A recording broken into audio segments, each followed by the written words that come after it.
What's up, ladies and gentlemen? Nightmare here, coming at you with another video. And I'm doing this from the top of my head. One of my subscribers suggested I do this, so I was holding off on it. I was gonna wait a little longer, but I guess I will do it right now. Do this video now. Um, First up, the reason, okay, that when the Xbox One was first revealed, they had out the DRM, they had the DRM to protect the developers so they could get their money and things like that. But they had a bunch of good features. For instance, they had the feature where you can basically resume play two games at once, and while one game's loading up, you're playing one. For instance, the woman on stage when they showed this, she was playing Killer Instinct, and she had, I think it was Battlefield, in the background, waiting for her friends to get online. And while she's playing Killer Instinct, the message pop up at the bottom, saying that the Battlefield was ready to play. And at that point, she held the Xbox button and went to Battlefield, and she was in the game with her friends. That was a dope feature, and I hope they bring that back.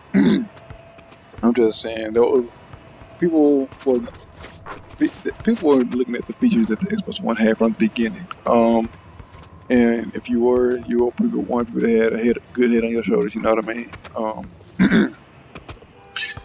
I did not have a problem with the way, it was first supposed to be, because, people got pissed off because they said that it had to be always online, which me on the 360, I was online 24/7 anyway, you know what I mean? Anytime I was at home playing my game, I was online. Well, they had the 24-hour check-in, that's what people didn't like. And I guess that's for people that don't play online didn't like that. The people that play, people that didn't play multiplayer games, what they didn't get is that you didn't have to play online just to appear online, basically, but still, I had no problem with the way Microsoft had to set up.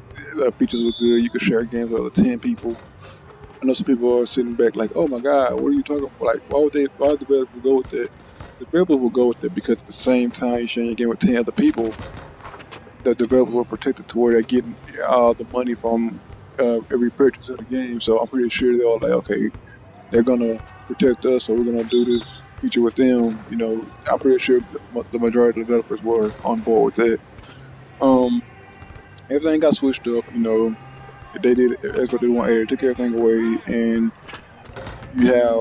when you bought the Xbox, that's what they changed to.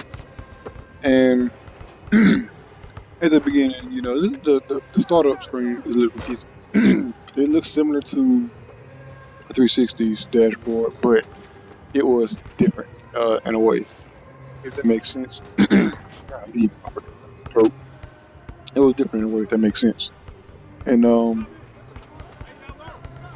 the features that was on it, it started off slow. It started off really slow, but then over the past year and a few months, it's been out. It's been getting better and better every month. They come up with updates, and I feel that so far the Xbox One has the best features out of any console out there. And that's one thing that I like about the Xbox. Another thing at the reveal is when they started to mention TV, and when they started to mention, you can just switch from TV to game with just from the home screen. You know what I mean? Like when they mentioned that, I thought about when I was growing up, playing the PS2 and the original Xbox. I was always like, dang, you had one of them little old TVs where you have the AV cables and hook up the red, yellow, and white to the back of the TV or whatever. And anytime you got them playing the game, you had to switch over to the TV. And I was like, I wish they had the video games to where you could just go from the game to TV. And when Microsoft mentioned that, I was like, wow, that's like something I've been waiting for a while now. And I just, that's one thing that pulled me towards the Xbox One. People were complaining about, oh, it's a TV, it's a media machine, it's media. The thing is, people were not ready for what the Xbox, what Microsoft had to offer with the Xbox One. People that play games, I don't know what it was. People that feel like hating, I don't know. But what it's crazy because a lot of people wanted this feature on that console, but when Microsoft, I guess if it was PlayStation, they would have went for it. But since it was Microsoft, they were like, "Oh, this is stupid. You guys don't even do it for TV, etc." But a lot of gamers were like, this is a cool feature. You don't have to switch from TV to video anymore. You have to go to different HDMIs to find your TV. It's right there in your Xbox One. And that's a dope feature to have. Then later on, for people that don't have cable, they got the Sling TV from Microsoft, and that's a good deal too because with HBO, they put all the good channels on Sling TV. But still, when you go back to these features, they got the game share thing. They got all these different features, man, and it's crazy how good the Xbox One have gotten over the years because they have features, they got the apps, they got everything that's going out. They got these cool little RPGs that came from PC that's coming out to the Xbox One. It's just been getting better.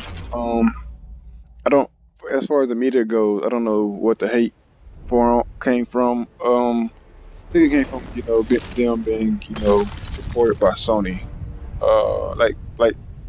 They say in Big Gamer Small Talk podcast, they're pretty sure that Sony doesn't pay them, but Sony sponsors them by giving them Sony TVs, the new updated TVs, gave them PlayStation 4s, gave all these media sites that's hating on the Xbox One. That's what they do. I guess Microsoft didn't agree to the terms and do it with them. Get them that Microsoft probably tell them nah, they gotta go and buy y'all stuff. Give y'all same as everybody else. Y'all gotta buy y'all console. I don't know, but something happened to where they came and they just started hating on the Xbox One. And I just felt it kind of crazy how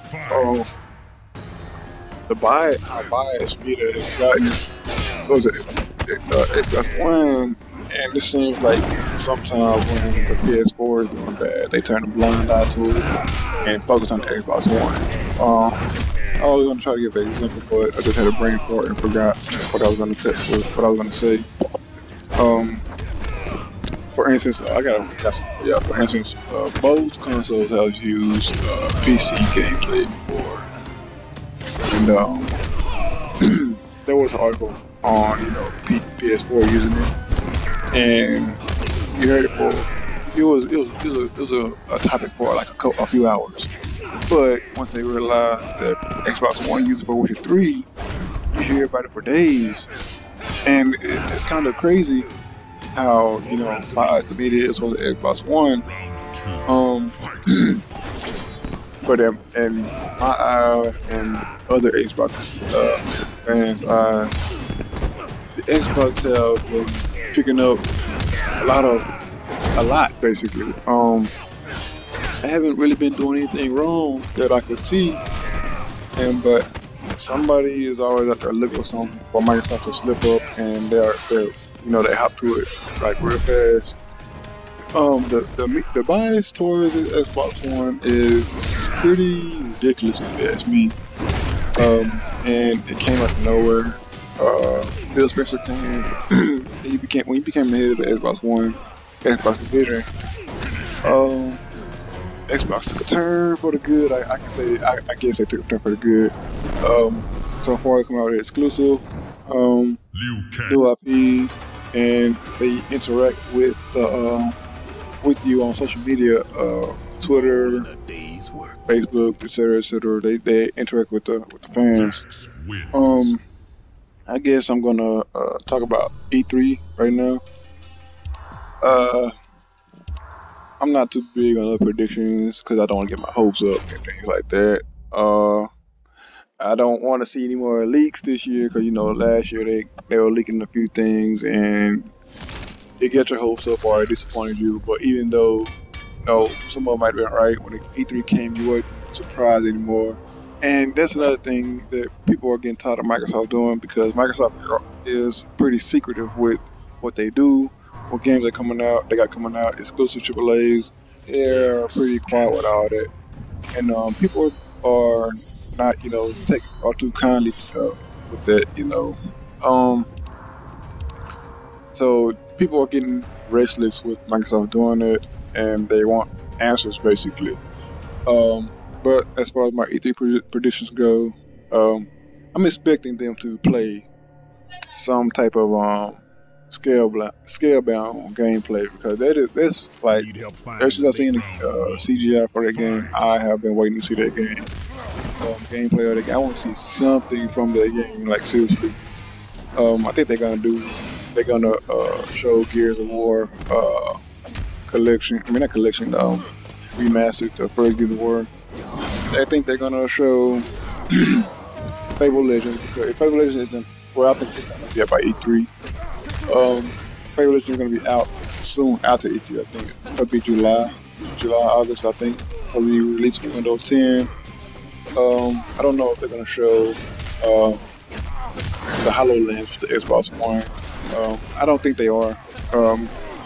But as far as exclusives, they're gonna show Fable Legends, Crackdown, probably some Quantum Break, Tomb Raider, Halo 5. Round 2, fight. What else did they have coming out?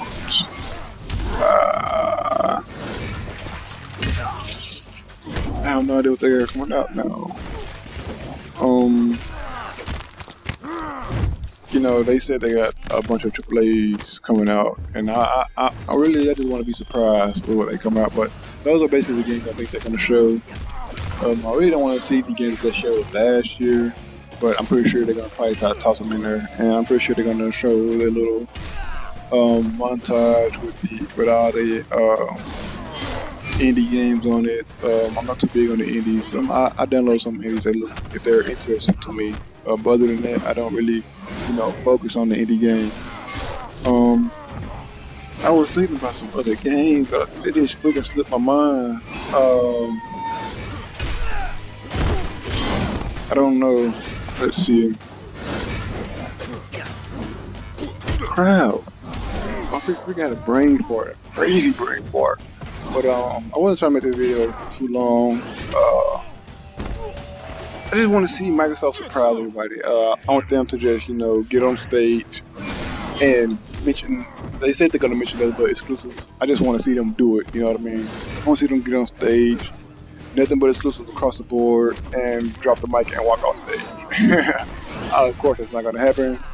I expect them to, some games are gonna come out. I'm expecting them to okay, you can download the game right now while this E3 is going, etc., etc. Another thing, Sony dropped out of the Gamescom convention, whatever you want to call it thing. And that's another thing that was, they mentioned that for like a day, and after that you didn't hear about it no more. Nobody was talking about it. And I feel like it's because Sony don't have anything to go into the rest of this year. They have all their exclusives that can't come out. They probably don't have anything else. I don't see what the PS4 guys are going to be playing. Multiplats this year. The 1080p thing is pretty much blown out of proportion. They take anything they can and run with it, no matter what it is. And that's about all I have for this video. And thanks for watching. If you like the video, like, comment, subscribe, and stay tuned.